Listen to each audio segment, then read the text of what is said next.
प्रकाशित वाक्य की 7 कलीसियाओं की स्टडी अध्ययन में मैं आप सबका फिर से एक बार स्वागत करता हूं। तो पिछले एपिसोड में हमने प्रकाशित वाक्य अध्याय 2 और वचन 1 से जो पहली कलीसिया है एफिसस की कलीसिया उसको स्टडी किया था और उससे बहुत कुछ हमने सीखा था। आज हम सीखने वाले हैं स्मिर्ना की कलीसिया से। स्मिर्ना की कलीसिया वो कलीसिया है जो स्थायी तो गई लेकिन उसने कॉम्प्रोमाइज नहीं किया, और दूसरी तरफ एफिसस की कलीसिया थी जिसके पास सब कुछ सही था लेकिन उसने अपना पहला सा प्यार खो दिया था। तो आज क्या है स्मिर्ना की कलीसिया से जो हम मसीही भाई बहन आज सीख कर अपने विश्वास में, आत्मिक जिंदगी में और आने वाले दुख, क्लेशों, कष्टों का जिसके साथ हम सामना कर सकते हैं, वह बहुत कुछ है। और प्रभु यीशु का एक एक वचन जो इस कलीसिया को कहा गया हमें बड़ी हिम्मत देता है, बड़ी तसल्ली देता है और बड़ा बल देता है कि हम इन अंतिम दिनों का, अंतिम कलेशों का, दुखों का और सताव का प्रभु यीशु मसीह के ऊपर विश्वास करते हुए, उसके ऊपर भरोसा करते हुए और उसके अनुग्रह के साथ सामना कर सकें। तो चलिए हम आज के हमारे इस वीडियो को शुरू करते हैं।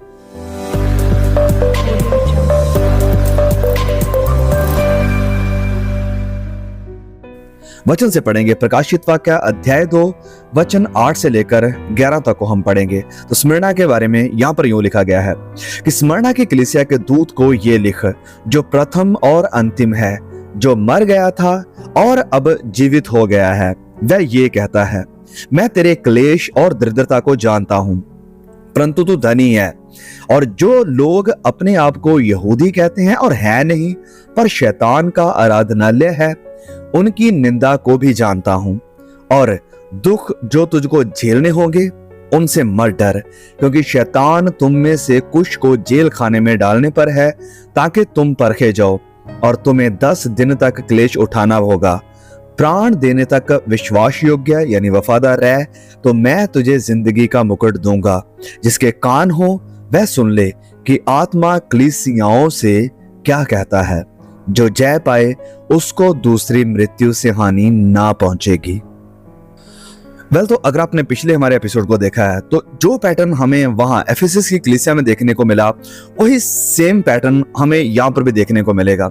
तो सबसे पहले हम इस कलीसिया जो कि स्मिर्ना में है, इस स्मिर्ना शहर के बारे में जानते हैं। So now will see the character of the city of Smyrna, कि जो स्मिर्ना का शहर है इसके बारे में हम क्या जान सकते हैं। तो ये जो स्मिर्ना शहर था ये एक बहुत ही बड़ा शहर था और बहुत ही खूबसूरत शहर था और बड़ा ही प्राउड शहर था। सीखने का यानी लर्निंग का, स्टडी का और कल्चर का ये एक सेंटर था। और ये शहर इतना प्राउड क्यों था, यानी किस चीज का घमंड था कि ये जो स्मिर्ना शहर है ये वाकया में काफी खूबसूरत था, बहुत ही खूबसूरत था, और इसी कारण इसे उस वक्त में ग्लोरी ऑफ एशिया भी कहा जाता था। और फिर एफिसस की तरह ये शहर काफी अमीर था, काफी रिच था, क्योंकि यहाँ पर बहुत सारा ट्रेड होता था। तो like Ephesus, this Smyrna city was a city of wealth and commercial greatness.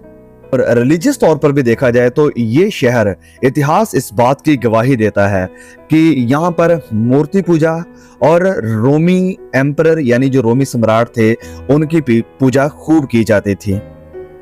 Smyrna शहर की एक बहुत ही मशहूर स्ट्रीट थी जो थी गोल्डन स्ट्रीट, एक गोल्डन स्ट्रीट करके से जाना जाता था। और इस गली में, इस सड़क के ऊपर बहुत सारे देवी देवताओं की मूर्तियां रखी हुई होती थी, जैसे कि अपोलो की, एक्लेपियोस की और जूश देवता जिसका जिक्र में प्रेरितों के काम में भी देखने को मिलता है। तो यहाँ इस वक्त में जब ये खत लिखे जा रहे हैं, इस वक्त में ये जो यूनानी देवते थे, ज्यूश हो गया, अपोलो, साइबेले, ये सब इनकी जो पूजा थी या इनकी जो वर्शिप थी वो अब कम होती जा रही थी, खत्म हो रही थी।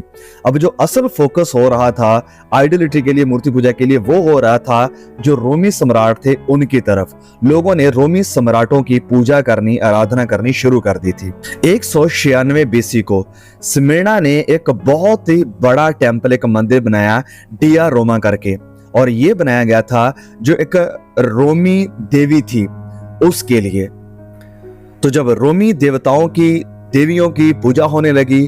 तो जो रोमी सम्राट डेड हो गए थे, अब क्योंकि ये लोग उन्हें भी ऐसा मानते थे कि उनके पास भी अब सामर्थ्य शक्तियां आ गई हैं, तो हम उनके आगे भी दुआएं कर सकते हैं, प्रार्थनाएं कर सकते हैं। तो लोग उनकी भी वर्शिप करने लगे। और फिर इसके बाद एक कदम और आगे बढ़े ये रोमी, और इन्होंने जो जिंदा रोमी सम्राट थे उनकी भी वर्शिप करना शुरू कर दी। और जो कोई भी उनकी वर्शिप नहीं करता था, जो उनके आगे सजदा नहीं करता था, तो उन्हें किसी भी तरह का पॉलिटिकल बेनिफिट्स नहीं मिलते थे, और कहीं पर तो बहुत सारे परसिक्यूशन का भी सामना करना पड़ता था, जिसे हम आगे देखने वाले हैं। अब जैसे मैं यहाँ पर आपको बताना चाहता हूँ कि जो रोम की हुकूमत थी वो सिर्फ इस स्मिर्ना शहर में ही नहीं थी, सिर्फ एशिया माइनर में ही नहीं थी, वरन इजराइल में भी थी। जैसे हम लोग जानते हैं कि प्रभु यीशु को उन्होंने क्रूस के ऊपर चढ़ाया था, रोमियो ने ही। तो AD 23 को स्मिर्ना शहर को ये प्रिविलेज मिला कि इन्होंने जो कैसर था उसकी मूर्ति बनाई। और स्मिर्ना शहर एक लीडिंग सिटी थी, एक लीडिंग शहर था, जो कि रोमी सम्राटों की वर्शिप के लिए मशहूर हो रहा था।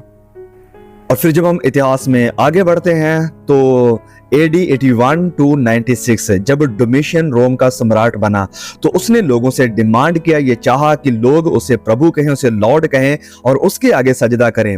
वो ये देखना चाहता था कि सब लोग उसके प्रति, उसकी हुकूमत के प्रति वफादार हैं। अब अगर आपने हमारी इंट्रोडक्टरी वीडियोस देखे हैं प्रकाशित वाक्य के ऊपर, तो उसमें हमने ये बात करी थी कि रोमी हुकूमत ने साल में एक दिन ठहरा दिया था, जिसे वो कहते थे डे ऑफ द लॉर्ड, जिसमें लोगों को चुटकी भर धूप लेकर झुकना होता था कैसर की मूर्ति के आगे और कहना होता था कि कैसर हमारा प्रभु है, दैट सीजर इज लॉर्ड। और ये कहने के बाद उन्हें एक सर्टिफिकेट दिया जाता था, और वो सर्टिफिकेट को लेने के बाद जैसे चाहे, जिसकी चाहे आराधना वर्शिप कर सकते थे। फिर उन्हें किसी तरह की कोई प्रॉब्लम नहीं थी। बस साल में एक दिन आकर बस उन्हें सजदा करके मूर्ति के आगे ये कहना होता था कि सीजर इज लॉर्ड, कि कैसर प्रभु है, और इसके बाद उन्हें एक सर्टिफिकेट इशू किया जाता था। और यही वो काम था जो मसीही लोग, क्रिश्चियंस करने के लिए तैयार नहीं थे। ये वो काम था जो यूहन्ना प्रभु यीशु का चेला करने के लिए तैयार नहीं था, क्योंकि ये जो टाइटल है लॉर्ड, कि मेरा लॉर्ड, मेरा प्रभु सीजर नहीं है, वरन मेरा प्रभु, मेरा लॉर्ड मसीह यीशु है, और उसे छोड़ मेरा खुदा, मेरा लॉर्ड कोई और नहीं हो सकता, और उसे छोड़ मैं किसी और के आगे झुक नहीं सकता हूं, किसी और को सजदा नहीं कर सकता हूं। फिर चाहे फॉर्मली मुझे ये करना पड़े या फॉर्मेलिटी मुझे पूरी करनी पड़े, मैं फॉर्मेलिटी को भी पूरा करने के लिए तैयार नहीं। तो और ये एटीट्यूड था उस वक्त मसीहों का। ओके, तो ये हो गई बात इस शहर को लेकर कि ये स्मिर्ना वो शहर था जिसने रोमी सम्राटों की पूजा को इनिशिएट किया था, और बाद में ये आराधना, ये पूजा पूरे रोमी साम्राज्य में फैल गई थी। अब आगे हम देखते हैं कि प्रभु यीशु अपने बारे में इस कलीसिया को क्या कहते हैं। प्रभु यीशु कहते हैं कि स्मिर्ना की कलीसिया के दूत को ये लिख, जो प्रथम और अंतिम है, जो मर गया था और अब जीवित हो गया है, वह ये कहता है। प्रभु यीशु के इंट्रोडक्शन यहाँ पर क्या है कि जो प्रथम और अंतिम है, जो मर गया था और अब जीवित है। तो दो चीजें हमें यहाँ पर देखने को मिलती है, जो पहला और जो आखिरी है, जो मर गया था और जो अब जिंदा है। अब यहाँ पर ये सेम इंट्रोडक्शन हमें चैप्टर 1 में भी देखने को मिलती है। प्रभु यीशु अपने बारे में यही टाइटल यूज करते हैं, और यहाँ पर ये टाइटल दिखाता है प्रभु यीशु मसीह के इटर्नल कैरेक्टर के बारे में, कि वो अनंत काल से अनंत काल तक है। अब यही टाइटल कि मैं प्रथम और अंतिम हूं, मैं पहला और आखिरी हूं, ये टाइटल परमेश्वर ने, यहोवा खुदा ने इस्तेमाल किया था इजरायली लोगों को एड्रेस करते हुए। जब वो इजरायली लोगों से बात कर रहे थे, यहूदियों से बात कर रहे थे, यशाया अध्याय 41 और वचन 4 में। और यही टाइटल प्रभु यीशु मसीह यूज कर रहे हैं जब वो एड्रेस कर रहे हैं कलीसिया को, जब वो बात कर रहे हैं कलीसिया से। यहोवा खुदा ने ये टाइटल इस्तेमाल किया यहूदी लोगों से बात करते हुए, प्रभु यीशु ने भी यही टाइटल इस्तेमाल किया अपनी कलीसिया से बात करते हुए। और प्रभु यीशु का ये करैक्टर कि मैं पहला और आखिरी हूं, इस कलीसिया के लिए एक बड़ी तसल्ली की बात थी कि हम किसी इंसानी देवता को नहीं मानते हैं जो मर गया और जो खत्म हो गया, जिसका बाद में कोई नामो निशान नहीं है, वरन हम उस परमेश्वर को मानते हैं, उस जिंदा खुदा को मानते हैं जो अनंत काल से अनंत काल तक है, जिसका कोई अंत नहीं है, जिसकी कोई शुरुआत नहीं है। और ये जो टाइटल है प्रभु यीशु यूज कर रहे हैं स्मिर्ना की कलीसिया के लिए, ये वो टाइटल है जो टाइटल जैसे मैंने कहा कि परमेश्वर ने पुराने नियम में यूज किया था, तो इस कलीसिया को ये मालूम हुआ कि हम यीशु मसीह की आराधना करते हैं जो कि परमेश्वर है, जो कि खुदा है, कोई इंसान नहीं जो आया और खत्म हो गया। और फिर प्रभु यीशु आगे इस कलीसिया को कहते हैं कि जो मर गया था और अब जिंदा हूं, I was dead and I came to life again। और ये प्रभु यीशु का टाइटल भी बहुत ही सूटेबल है, खासकर इस कलीसिया के लिए जो क्लेश को और मौत को झेल रही है, मौत का सामना कर रही है। तो प्रभु यीशु इस स्मिर्ना की कलीसिया को ये याद दिला रहे हैं कि वो एक जिंदा मसीहा को, प्रभु को मानते हैं, उसकी आराधना कर रहे हैं। वो एक जयवंत मसीहा को मान रहे हैं जिसने मौत के ऊपर जय पाई है, और उस मसीहा को मानते हैं जिसे मौत अपने शिकंजे में जकड़कर नहीं रख सकी। और अगर मौत प्रभु यीशु को अपने शिकंजे में जकड़कर ना रख सकी, तो ये उसके लोगों को भी, उसकी कलीसिया को भी अपने शिकंजे में जकड़कर नहीं रख सकती है। मौत का उसके मानने वालों के ऊपर कोई जोर नहीं है, जैसे मौत का जोर प्रभु यीशु के ऊपर भी नहीं चला था। और ये बात प्रभु यीशु मसीह की इस कलीसिया के लिए एक बहुत ही तसल्ली वाली बात है और उन्हें हिम्मत देने वाली बात है कि वो इन क्लेशों का और मौत का सामना बिना डरे, बिना झिझके कर सकते हैं। तो ये थी प्रभु यीशु की अपनी डिस्क्रिप्शन इस कलीसिया को कि वो प्रभु यीशु मसीह वो हैं जो प्रथम है और जो अंतिम है, जो मर गए थे और अब जिंदा है। अब प्रभु यीशु इस कलीसिया के बारे में क्या जानते हैं, चलिए हम उसे देखते हैं। लिखा है वचन 9 में कि मैं तेरे क्लेश और दरिद्रता को जानता हूं, क्लेश और दरिद्रता, परंतु तू धनी है। I know your works, tribulation and poverty, but you are rich। I know the blasphemy of those who say they are Jewish and are not, but are a synagogue of Satan। कि मैं उन्हें भी जानता हूं, yes आगे लिखा है कि मैं उन्हें भी जानता हूं जो अपने आप को यहूदी कहते हैं और है नहीं, पर शैतान की सभा है, उनकी निंदा को भी मैं जानता हूं।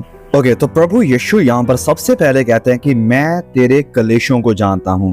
आई नो योर ट्रिबुलेशंस, मैं तेरे क्लेश को जानता हूं।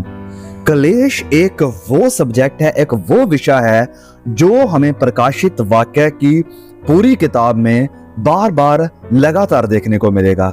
और ये क्लेश वो हिस्सा था जो प्रभु यीशु की शिक्षा में भी हमें कई बार देखने को मिला। क्लेश वो टॉपिक था जो कि संत पौलुस की शिक्षा में भी, पतरस की शिक्षा में भी हमें कई बार देखने को मिला। और यहाँ अंतिम समय की कलीसिया को भी ये विषय आज याद रखने की जरूरत है। प्रभु यीशु स्मिर्ना की कलीसिया, यस मैं आपको फिर से यहाँ पर याद दिलाना चाहता हूँ कि स्मिर्ना की कलीसिया वो कलीसिया थी जिसे प्रभु यीशु ने झिड़का नहीं, जिसके लिए प्रभु यीशु के पास कुछ भी नेगेटिव शब्द नहीं था। जैसे हम जानते हैं, कई बार मैं इस बात को जिक्र कर चुका हूं, लेकिन मैं फिर से याद दिलाना चाहता हूं कि 7 कलीसियाओं में से सिर्फ ये 2 कलीसियाएं थी जिससे प्रभु ने कुछ नहीं कहा, जिसके विषय में कुछ नेगेटिव नहीं कहा, कुछ झिड़का नहीं। और वो 2 कलीसियाएं हैं, फिलडेल्फिया और ये स्मिर्ना की कलीसियां हैं। और ये दोनों वो कलीसियां हैं जो क्लेशों को झेल रही थी। और प्रभु यीशु इस कलीसिया को कहते हैं कि मैं जानता हूं तेरे क्लेशों को। ऐसा नहीं कि मैं भूल गया हूं, ऐसा नहीं कि मैं इनसे अनजान हूं। ऐसा तुझे ना लगे कि शायद मैं क्लेशों में अकेला हूं, तुझे ऐसा ना लगे कि प्रभु यीशु मुझे भूल गए हैं, तुम्हें ऐसा ना लगे कि प्रभु यीशु ने हमें छोड़ दिया है। प्रभु यीशु कहते हैं कि मैं जानता हूं तुम जिस चीज से होकर गुजर रहे हो, जिन चीजों का तुम सामना कर रहे हो, मैं इस सब को जानता हूं। अब प्रभु यीशु उनके क्लेशों को दोनों सेंस में जानते थे। पहले कि वो प्रभु यीशु लिटरली जानते थे कि इन लोगों के साथ क्या हो रहा है, और फिर दूसरा इस सेंस में कि प्रभु यीशु मसीह खुद भी इन क्लेशों से होकर गुजरे हैं। और प्रभु यीशु इस क्लेशा को कहते हैं कि मैं भी इस चीज से होकर गुजरा हूं। I understand, I know what you are going through. मैं जानता हूं कि तुम्हें किन चीजों का सामना करना पड़ रहा है। और ये क्लेश वो चीज थे जिनका सामना यूहन्ना ने भी किया, यूहन्ना भी कर रहा था। जब हम प्रकाशित वाक्य 1 में पढ़ते तो वहां पर लिखा है, संत यूहन्ना कहते हैं कि मैं यूहन्ना कलेशों में तुम्हारा भाई। तो ये क्लेश, यस मैं फिर से कहूं कि वो एक लार्ज टॉपिक है जो नई वाचा का, जो नए नियम का, न्यू टेस्टामेंट का एक बहुत ही वाइटल टॉपिक है, एक बहुत ही बड़ा हिस्सा है या विषय है। लेकिन बड़े दुख की, अफसोस की बात यह है कि आज ये वो विषय बन गया है जो लोगों के लिए डर का और नजरअंदाजी का विषय बन गया, कि लोग इसे टच नहीं करना चाहते, कि नहीं नहीं नहीं नहीं, क्लेश नहीं, ये हमारे लिए नहीं है। और फिर आगे प्रभु यीशु कहते हैं कि मैं तेरी गरीबी को भी जानता हूं, मैं तेरे क्लेश और दरिद्रता यानी गरीबी को जानता हूं। अब सबसे पहले हम बात करें इस कलीसिया स्मिर्ना की, तो अकॉर्डिंग टू द हिस्ट्री, इतिहास के मुताबिक ये जो क्रिश्चियंस थे स्मिर्ना के, वो बहुत ही गरीब थे। इसका भी कारण क्या था? देखिए, यहाँ इस शहर स्मिर्ना में ये 3 ग्रुप रह रहे थे। एक वो लोग जो रोमी सम्राटों की पूजा करते थे, यानी जो रोम के देवी देवताओं की पूजा करते थे। दूसरा थे ये यहूदी लोग, और तीसरा ये नया ग्रुप क्रिश्चियंस थे। अब ये जो यहूदी लोग थे, इनकी यहाँ पर इस शहर में रिस्पेक्ट थी। रिस्पेक्ट क्यों थी? कि यहूदी लोग ट्रेड के मसले में, बिजनेस के मसले में काफी स्किलफुल थे, और इस कारण रोमी हुकूमत की तरफ से इन्हें कुछ बेनिफिट्स मिलते थे। उन्हें अच्छी जॉब मिलती थी, उन्हें काम के लिए, बिजनेस के लिए भी किसी तरह की कोई भी प्रॉब्लम नहीं होती थी। लेकिन जब बात आती थी क्रिश्चियंस की, तो क्योंकि ये अब दोनों ग्रुप्स के खिलाफ है, मतलब वो रोमी देवी देवताओं की पूजा करने के लिए तैयार नहीं है, वो यहूदियों के साथ जाने के लिए तैयार नहीं है, क्योंकि यहूदी पुराने नियम को, मूसा को मान रहे थे, वो प्रभु यीशु को मानने के लिए तैयार नहीं थे। तो इस कारण ये जो मसीही लोग थे स्मिर्ना के, उन्हें इतिहासकार बताते हैं कि जो कुछ भी उनके पास था उन्हें लूट लिया गया। उन्हें जब स्ताव उनके ऊपर आ रहा था, जब उनके ऊपर क्लेश आ रहे थे, तो उनके जो उनकी जायदाद थी या जो कुछ भी उनके पास था उनसे छीन लिया गया। और फिर जब बात आती है जॉब की, काम की, तो उन्हें हर तरह के काम से, जॉब से निकाल दिया गया था। उन्हें किसी भी तरह का कोई भी काम नहीं दिया जाता था। अब इन कारणों के कारण, क्योंकि उन्हें लूटा गया, क्योंकि उनके पास कोई अच्छा जॉब नहीं है, अच्छा काम नहीं है, तो ये लोग लिटरली गरीब होने लग गए थे, ये गरीब हो गए थे। और इब्रानियों 10:34 में इसका खूबसूरत जिक्र हमें देखने को मिला है। यहाँ पर लिखा है, क्योंकि तुम कैदियों के दुख में भी दुखी हुए और अपनी संपत्ति भी आनंद से लूटने दी। आनंद से तुमने सब कुछ जो आपके पास, आपकी जो संपत्ति थी, जायदाद थी, उसे लूटने दिया, ये जानकर कि तुम्हारे पास एक और भी उत्तम और सर्वदा ठहरने वाली संपत्ति यानी जायदाद है। तो यस, फिजिकल परसिक्यूशन और ये इकोनॉमिक परसिक्यूशन, ये रियलिटी थी स्मिर्ना के विश्वासियों की, और यही कारण था कि विश्वासी जो स्मिर्ना में थे वो गरीब हो गए थे। और ये रियलिटी आज भी बहुत सारे देशों में हमें देखने को मिलती है।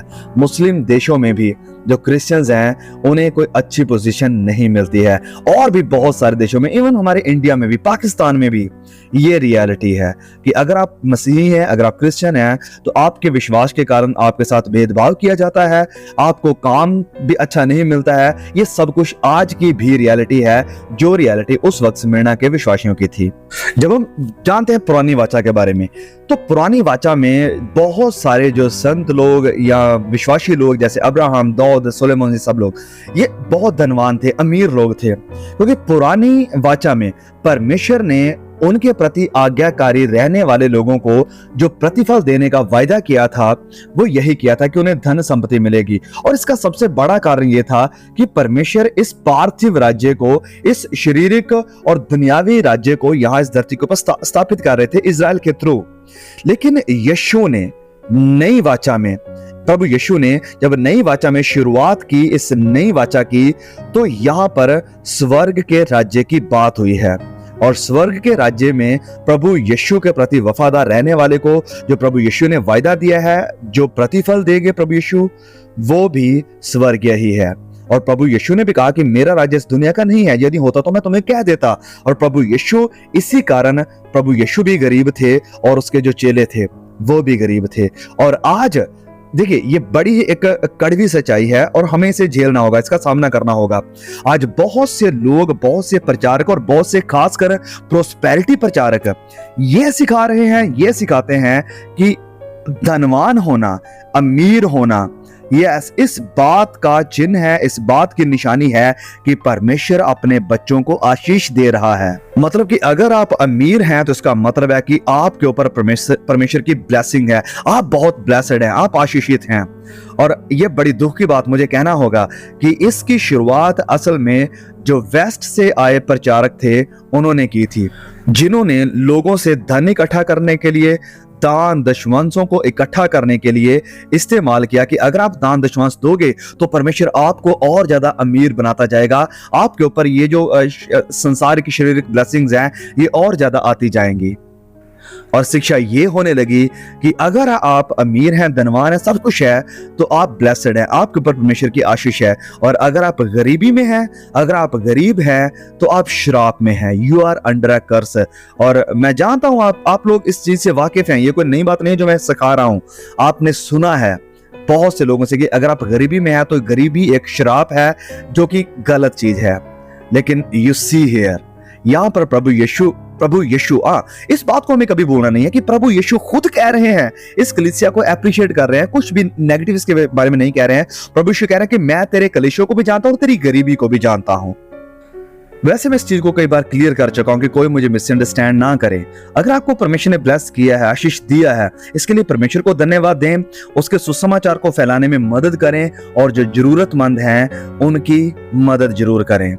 यस, क्योंकि वचन इस बात को भी हमें सिखाता है कि यदि हम परमेश्वर के राज्य और उसकी धार्मिकता की खोज करते हैं तो उसकी ये प्रतिज्ञा है हमारे लिए ये वायदा है कि वो हमारी भौतिक जरूरतों को भी पूरा करेंगे। वो हमारी जरूरतों को पूरा करना जानते हैं और वो कर रहे हैं और वो करेंगे। लेकिन मैं खंडन कर रहा हूं उस शिक्षा का जो ये कहती है कि अगर आप अमीर हैं तो आप ब्लेस्ड हैं, अगर आप गरीब हैं तो आप श्राप के अधीन हैं। ये शिक्षा गलत है। तो फिर से सुने मुझे बहुत ही ध्यान से कि नई वाचा में, यस, प्रभु यीशु मसीह की वाचा में कहीं भी परमेश्वर ने या प्रभु यीशु ने धन संपत्ति की प्रतिज्ञा या वायदा हमारे साथ नहीं किया है, वरन अनंत जिंदगी का वायदा परमेश्वर ने जरूर किया है। और इस कलीसिया को प्रभु यीशु जानते थे कि ये लोग गरीब हैं। लेकिन आगे जो बात है वो बहुत ही अद्भुत है। वो कहते हैं कि बट यू आर रिच, पर तू अमीर है, पर तू धनवान है। अब इस कलीसिया को, ये जो स्मिर्ना की कलीसिया थी, इसे अगर बाहरी तौर पर कोई देखेगा तो वो कहेगा कि स्मिर्ना के जो विश्वासी हैं, ये जो क्रिश्चियन लोग हैं, ये बहुत ही गरीब हैं। और ये जो वर्ड गरीब यहाँ पर पूरा यूज हुआ है, इसका असल में मतलब है डेस्टिट्यूट, मतलब कि कंगाल हैं। लेकिन प्रभु यीशु इसके थ्रू, यानी इसके बीचों बीच देख सकते थे उनकी असल अमीरी को, उनके असल धनवान होने को। तो हाँ, मटेरियल तौर पर देखा जाए, सांसारिक धन दौलत के अकॉर्डिंग अगर देखा जाए तो ये जो कलीसिया थी वो वाकई में कंगाल थी, डेस्टिट्यूट थी, गरीब थी। लेकिन आत्मिक तौर पर अगर देखा जाए, प्रभु यीशु के अफर्मेशन को देखा जाए, तो ये कलीसिया धनवान थी। मसीहों के आसपास के जो बाकी लोग थे वो तो बाहरी तौर पर मटीरियलिस्टिकली, दुनियावी चीजों में, संसारिक चीजों में काफी अमीर थे, रोमी लोग, यहूदी लोग। लेकिन आत्मिकता में वो डेड थे, वो मरे हुए थे, वो बहुत ही ज्यादा कंगाल थे, गरीब थे। और इसकी अगर तुलना हम करते हैं लौदीके की कलीसिया के साथ, जिसका जिक्र हमें प्रकाशित वाक्य 3:17 में देखने को मिलता है, तो लौदीके की जो कलीसिया थी वो मटेरियलिस्टिकली बहुत अमीर थी, उनके पास काफी धन दौलत था, लेकिन स्पिरिचुअली, आत्मिक तौर पर वो डेड थे, वो गरीब थे। तो यस, उस कलीसिया को प्रभु यीशु ने झिड़का जो दुनियावी चीजों में, संसारिक चीजों में धनवान थी लेकिन आत्मिकता में कमजोर थी या मर गई थी या गरीब थी। लेकिन इस तरफ जो कलीसिया संसारिक तौर पर मटीरियलिस्टिकली गरीब है लेकिन आत्मिक रूप में धनवान है, अमीर है, तो उस कलीसिया को प्रभु यीशु एप्रिशिएट करते हैं। और धनवान होने के काफी ज्यादा नुकसान भी बताए गए हैं हमें पवित्र बाइबल में। जब हम मरकुस अध्याय 10 वचन 23 और 25 में पढ़ते हैं कि ये जो धनवान है, संसारिक आशीषें हैं, ये हमें परमेश्वर के राज्य में जाने से रोक सकती हैं। तो हाँ, ये हो सकता है, अमीरी के कारण, पैसे के कारण, धन के कारण कई लोग गुनाह में चले जाते हैं, घमंड में चले जाते हैं, परमेश्वर से दूर हो जाते हैं। ये एक बहुत ही मशहूर कहानी बताई जाती है रोम के एक पॉप की, जबकि एक इंसान रोम का ये जो पॉप था उसके साथ वेटिकन शहर में घूम रहा था और वेटिकन की दीवारों को देखकर, इसकी शान शौकत को देखकर काफी हैरान हुआ और देखने लगा कि कितनी बड़ी हैं और कितनी अद्भुत हैं। ये इंसान रोमन कैथोलिक चर्च की शान शौकत को देखकर काफी इंप्रेस हुआ कि ये चर्च वाकई में कितना अमीर है। तो पॉप ने इस इंसान की तरफ देखा और कहा कि we no longer have to say what Peter told the lame man, कि जो पतरस ने उस लंगड़े इंसान से बात कही, अब हमें वो कहने की जरूरत नहीं है। अब हम वो नहीं कह सकते हैं कि सोना और चांदी तो मेरे पास है नहीं। और उसके साथ जो इंसान चल रहा था उसने ये कहा जवाब में कि ना ही तुम ये कह सकते हो कि गेट अप एंड वॉक, कि उठ और चल फिर। तो कहने का मतलब यहां पर यह है कि दुनियावी धन दौलत का, शान शौकत का होना इस बात की गारंटी या निशानी नहीं है कि हम आत्मिकता में भी उतने ही धनवान हैं, उतने ही स्ट्रांग हैं, उतने ही अमीर हैं। और पॉलीकार्प ने यहां स्मिर्ना चर्च में 155 एडी तक सेवा करी और फिर वो एक मसीही शहीद की मौत मर गए थे। ओके, तो ये थी वो बात जो प्रभु यीशु इस कलीसिया के विषय में जानते थे। अब आगे प्रभु यीशु की सलाह, the advice of Jesus to this church, प्रभु यीशु की सलाह इस कलीसिया के लिए वो क्या है। प्रभु यीशु कहते हैं कि जो दुख तुझको झेलने होंगे उनसे मत डर, क्योंकि देखो शैतान तुम में से कुछ को जेल खानों में डालने पर है ताकि तुम परखे जाओ, और तुम्हें 10 दिन तक क्लेश उठाना होगा। प्राण देने तक विश्वासी रह तो मैं तुझे जिंदगी का मुकुट दूंगा। अब सबसे पहले ये जो शब्द यहाँ पर यूज हुआ है डू नॉट फियर, कि मत डर, इसका लिटरली मतलब ये है कि घबराना या डरना बंद कर दे, स्टॉप इट। नाउ ये जो चर्च था स्मिर्ना, ये लोग बहुत ही भारी स्ताव को सह रहे थे, रोमी हुकूमत के हाथों से भी और यहूदियों के हाथों से भी। तो वो असल में रियली यस वाकई में वो डरे हुए भी थे, उन्हें डर भी लग रहा था इन सब चीजों को देखते हुए। तो यहां से मैं एक बात कहना चाहता हूं कि हम कई बार ये सोचते हैं कि वो सारे मसीही जिन्होंने स्ताव का सामना किया, जिन्होंने मसीह यीशु के खातिर अपनी जान दे दी, शहीद हो गए, वो सब लोग सुपर ह्यूमन थे, वो कोई सुपर सेंट थे नहीं, उनके पास कोई अलौकिक ताकतें, कोई अलौकिक शक्तियां नहीं थी। वो भी हमारी तरह, आपकी तरह इंसान ही थे जो कि वाकई में मसीह जिंदगी में स्ट्रगल कर रहे थे और कभी कभी उनकी जिंदगियों में डर भी आ जाता था। तो प्रभु यीशु उन्हें पहले से ही तैयार कर रहे हैं कि देखो इन्हें देखकर डरना मत, घबराना मत। प्रभु यीशु इस कलीसिया को तैयार कर रहे हैं कि ये कलीसिया तैयार हो जाए उन चीजों का सामना करने के लिए जो उनके सामने आने वाली हैं। और फिर से जैसे मैं कह रहा हूं कि ये जो मैसेज है प्रभु यीशु का, वो सिर्फ स्मिर्ना की उस वक्त की कलीसिया के लिए नहीं था, वरन आज मेरे लिए और आपके लिए भी है। और प्रभु यीशु मुझे और आपको और आने वाले जो कलीसियाएं हैं उसके लिए प्रभु यीशु का यही मैसेज है कि मत डर, जो क्लेश तुझे झेलने होंगे उनसे मत डर, जो पीड़ा तुझे झेलनी है। अभी तो परीक्षाएं थोड़ी हैं, अभी तो हमें अगर जॉब से निकाला जाता है हम डर जाते हैं, अभी तो अगर कोई हमें प्रचार करने से रोकता है हम डर जाते हैं, लेकिन आने वाले दिनों में ये जो स्ताव है, ये जो परसिक्यूशन है, मैं फिर से कह रहा हूं ये बढ़ने वाला है। आने वाले दिनों में हम और ज्यादा भयभीत होने की परीक्षा में, टेम्पटेशन में पड़ेंगे कि हमारा ये जो डर है ये और ज्यादा हाई लेवल पर जाए। इसलिए मेरे भाइयों, मेरे बहनों, हमें, मुझे और आपको भी, मैं अपनी भी बात कर रहा हूं, हमें अभी से अपने डर पर जय पाने के हर एक मौके का फायदा उठाते रहना है। जहां कहीं भी हमारी जिंदगी में कोई भय आता है तो हर एक भय के ऊपर जय पाने के इस मौके को मत खोइए, अभी से इसकी तैयारी करें। और तो ये वीडियो एक्चुअली में काफ़ी लंबा हो रहा है, तो मैं नहीं चाहता हूँ कि बहुत ही लंबा वीडियो हो, क्योंकि बाद में थोड़ी मुश्किल होती है। तो इस वीडियो को हम यहीं पर रोकेंगे और इस कलीसिया की हमें डीपली स्टडी करना बहुत ज़रूरी है, इसलिए इसको थोड़ा टाइम भी लगा और बहुत और कुछ है, बहुत कुछ और है जो इस कलीसिया से हमें सीखना है आने वाले समय से, मतलब इस कलीसिया के पार्ट 2 में। तो उस वक्त के लिए प्लीज चैनल के साथ बने रहिए। तो हम इसी कलीसिया की स्टडी को, स्मिर्ना को हम कंटिन्यू रखेंगे हमारे नेक्स्ट एपिसोड में। तब तक के लिए प्लीज मैं आपसे चाहूंगा कि इस वीडियो को प्लीज शेयर जरूर करें हर एक कलीसिया तक, हर एक परमेश्वर के दास तक, हर एक विश्वासी तक, क्योंकि आज के समय में इसकी बहुत सारे नहीं, मैं कहूंगा हर एक मसीह को, सच्चा मसीह जो प्रभु यीशु के अकॉर्डिंग और प्रभु यीशु के वचनों को साथ में लिए हुए चल रहा है, उन्हें इन वचनों की जरूरत है। मैं फिर से विनती करता हूं, इसे शेयर जरूर करें। जल्द मिलेंगे, प्रार्थना में बने रहें। मेरे लिए भी, अपने लिए भी प्रार्थना करते रहिए। प्रभु हमें स्ट्रांग बनाए। ये जो डर है किसी भी तरह का, जॉब लॉस का, परसिक्यूशन का, अस्ताव का, प्रभु इस डर के ऊपर जय पाने की हमें आज से ही, अभी से ही हिम्मत दे, ताकत दे। जल्द मिलते हैं इसी कलीसिया के पार्ट 2 के साथ। आमीन।